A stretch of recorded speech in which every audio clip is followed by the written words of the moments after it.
Hi everyone, good morning. Thank you so much to the wonderful AED team, and thank you all for being here. Very excited to talk with you today. Okay, I have the start and the back, but there we go. Okay. So I want to start off with a few reflections. Number one, last night's VR experience has just really stuck with me. Thank you so much. It was so wonderful. And I think what it really illustrates, and as does the last presentation, what I wanted to talk with each of you about today, which is just the power of creativity. I think that seeing it and experiencing it does it a lot more justice than my presentation will, just preaching about it. So it's really stuck with me. And so I've been steeped in this subject matter for a long time now. A fun anecdote is I actually just finished my master's degree program at Harvard University last week, so this is my celebration with all of you, which I'm very happy about. Thank you. Thank you. And what I can share is what I've realized is that no matter how we approach this topic of sustainability, it is very challenging. It is, in fact, the most challenging topic that I think humankind will ultimately deal with. So what that means is it just requires a level of courage and leadership that the world has just not seen, that we can't even imagine. And I've had moments, my colleagues have had moments, our clients, where the weight of the problem really weighs on us and it affects us. And what brings me back personally from those moments is the reminder that it's also such a gift. Like, we get to be the ones to act on this problem. We get to be the ones to step up and lead. And when I remember that, it really just helps me come back and see the challenge as an opportunity to really step up. So with all that being said, the other thing that comes through very clearly is that creativity is ultimately the power that human civilization has to drive change and to drive action that surpasses what we think could possibly occur in a short time. Whether corporate leaders, figureheads, students, parents, our capacity to relate to one another, to say things that can lift each other up or conversely bring each other down, ask questions to grow through hardships, to see the good in something that hurts us bitterly and bounce back from it. These are the qualities that I know will ultimately save us. And so now that we've gotten all of that out of the way, on to what I think you're all most interested in hearing about, which is what I'm seeing through my work at Accenture from where I sit. I do not lie to you when I say that the need for more creativity is truly what I'm seeing. So let's get into it. Okay, so a little bit about the group that I sit in. We're called the Sustainability Studio. We're a hodgepodge of creatives, researchers, strategists, innovators, and we are obsessed with really understanding how do we make sustainability relevant and meaningful and actionable for people. And not just a certain select group of people, we mean everybody. Because we ultimately know that it's a human challenge, and that is ultimately what will mobilize action. So within the walls of Accenture, we operate as a global team. We're sandwiched between the technical experts who are really focused on things like decarbonization and green IT and reporting and measurement, as well as the rest of Accenture and our marketers and our technologists. So we're sort of sandwiched between those, and we help translate between each group. We spend a lot of time connecting dots for our clients as well as across the firm. So what's been going on in the big corporate landscape around sustainability? Okay, so momentum is undeniably picking up. At the end of last year, the Accenture Research Group looked closely at the Global 2000, which is most revenue, largest companies across the world. And they took stock of each company's net zero commitments, and what they found is that they are picking up, which is great because companies that make their commitments also perform better both on their commitments as well as on their ESG targets. So when I look at this, I feel confident because we've surpassed the 16%, which 16%, if you think about an adoption curve, that's sort of the metric that I pay attention to, because if you've hit 16%, you're up the way of the adoption curve. So we're moving on commitments. What the research also revealed is an area of need, which is that action is not yet at 16%, which is getting towards adoption. So very few, less than 3% of the total, are actually on track to hit the targets that they've made. What's particularly interesting about all of this is that sustainability is all over the CEO agenda. So each year, Accenture, in partnership with the UN Global Compact, conducts a study. This year's study, or last 2022 study, which was published in 2023, interviewed 2,600 CEOs across 18 industries in 128 countries, and they found that undeniably, sustainability is a top priority for CEOs, whether that's stepping up as advocates and seeing it as part of their responsibilities, whether that's building supply chains, starting to incorporate sustainability into their supply chain strategies, whether that's upskilling and building workforces that can drive sustainability forward. We are seeing across the board that it is a major priority.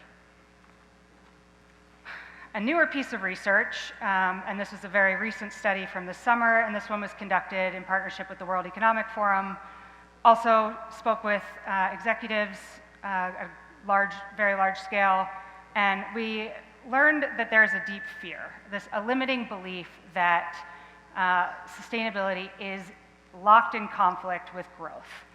And that could be a challenge, because if you think about the self-fulfilling prophecy, that suggests that, beliefs have a funny way of coming true. So we see this as a concern. Today I want to touch on 3 subtle shifts, and these are things that we're advising our clients on and working with our clients on that can really make the big difference between approaching sustainability as a limiting, reductionist approach, as opposed to approaching it through a growth mindset and a more positive, proactive mindset. So number 1, this is a lead with purpose.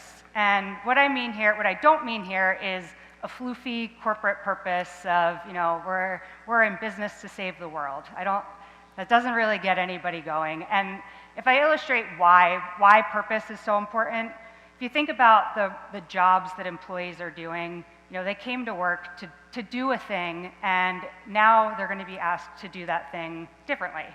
And coming back to and being able to articulate what is that thing they came here to do is so important, and step 1 in being able to mobilize them and try to get people to do their jobs differently. So purpose, a clearly well-articulated, authentic purpose that is reflective of your customers, reflective of the people who work for you, and the category you're operating in, is absolutely step 1 for real sustainability momentum. And another reason why it really matters is it serves as a compass. So what you see, this nice little wheel here, if you have purpose at the center, it really informs whether you go, if you move 10 degrees to the right, you're going to end up in a very different future than if you were to go 10 degrees to the left. So if you have that clear purpose, it helps inform which products and services you're focused on, how you approach sustainability, and really how you market, how you engage your employees. It shapes everything. So to illustrate this through one example that's not actually a sustainability example, and that's particularly why it's interesting, the New York Times approached us several years ago, and at the time, the entire enterprise of news was in decline. They were facing a very big challenge. People were getting their news on social media and Twitter, and they didn't need to be paying for news, or they didn't think they needed to be paying for news. So the purpose that we helped the New York Times find is something that they'd always done, but this was just an articulation that helped them understand, what are we doing here and why does it matter? And it was always in pursuit of truth. always in pursuit of truth. This notion just galvanized this organization like nothing you've ever seen. They released new, oops, that's number 2. They released their daily podcast, which allowed them to reach out to younger audience bases who don't read formal newspapers and are on the go. They started doing television series that shows the behind-the-scenes reporting of the news and the process that goes into it. And ultimately, the future that it helped them drive toward is high-quality journalism. Journalism worth paying for, worth paying a subscription for, worth paying more for, and that ended up being a growth driver that also influences how today they report on sustainability. So that's one example. So number 2, I mentioned at the beginning that our group is obsessed with making sustainability meaningful and relevant to people.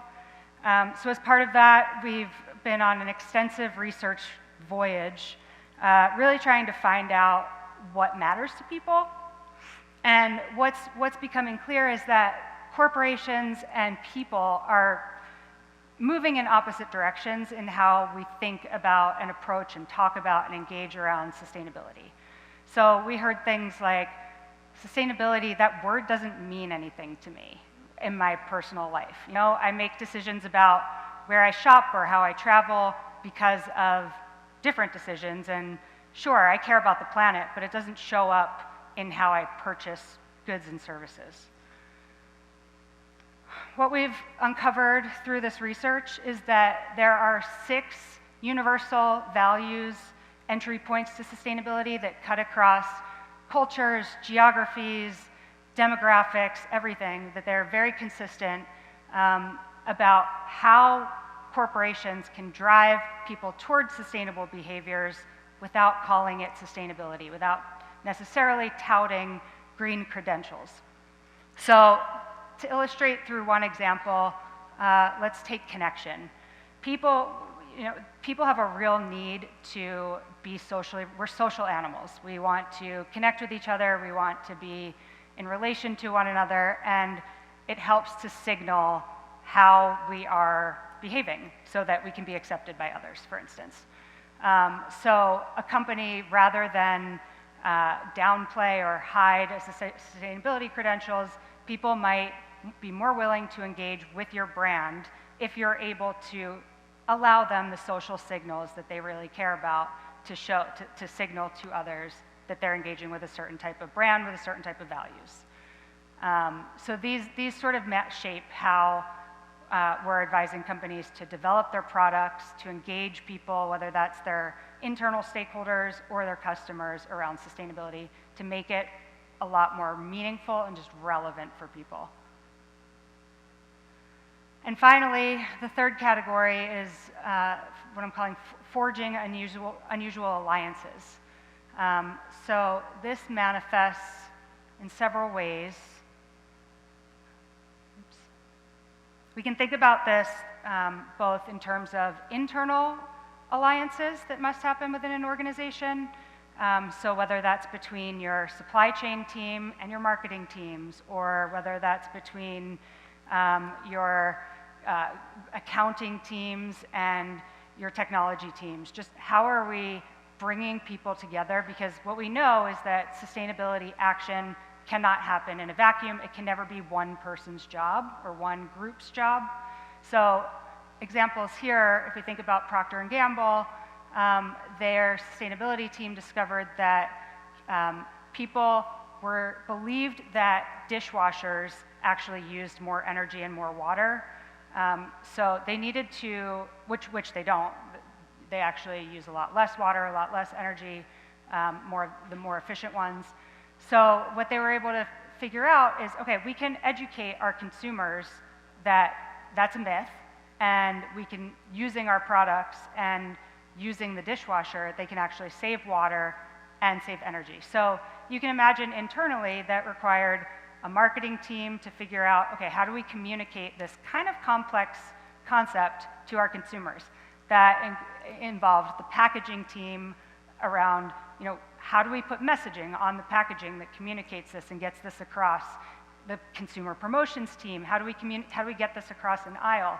But what it really took, which I think is not happening enough in organizations, is the sustainability people and the product people sitting down with the marketing teams and the people who can educate consumers on how, here is this very important piece of information that people need to know, how do we get it out there? So forging those types of collaborations is absolutely essential.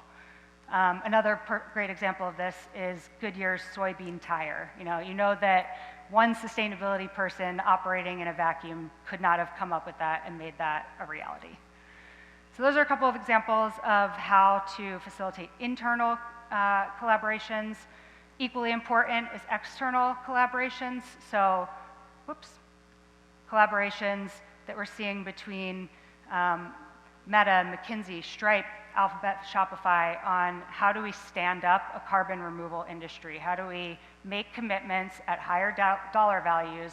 And there's a strategic advantage to that because if we are standing up these industries, we get the first credits, high quality credits that are available, which we know are going to be important. How do we stand that up and build that industry forward? Not a single one of those companies could have done that on its own. Similarly, Allbirds, the shoe company that's open sourcing how it's making its net zero shoe, how it's making its carbon-free shoe. So now the rest of the industry can embrace that and accelerate from there and share their learnings. It sets a higher bar for the rest of the industry, and it also helps build value and equity into their brands. Similarly, Arcadia and Salesforce partnering to bring ESG claims into the Salesforce product. So lots of ways that organizations are starting to collaborate. That's super essential. And one thing to consider here is, who are your competitors that you might not think about bringing into the table or entering an alliance with? How might you engage those differently? Where might there be shared interests? That's something we're encouraging all of our clients and working with them on identifying. So I want to leave with this thought, which is that this work can be hard, can be challenging, and what it really requires is a commitment to creativity, to recognizing the value that creativity can play in building lasting organizations and lasting value, to committing to creating, I think as leaders and people who work with corporate leaders, we really have a responsibility to help create the conditions where creativity can drive the business. And I think that rewarding the types of risk-taking that's needed for creativity to really drive your business, bringing the right teams together, that is all our responsibility as leaders in setting up these conditions for this type of work to happen. And imagine what could come of it if we're able to make this work. It's fun to think about. So that's it for me for today. Thank you so much.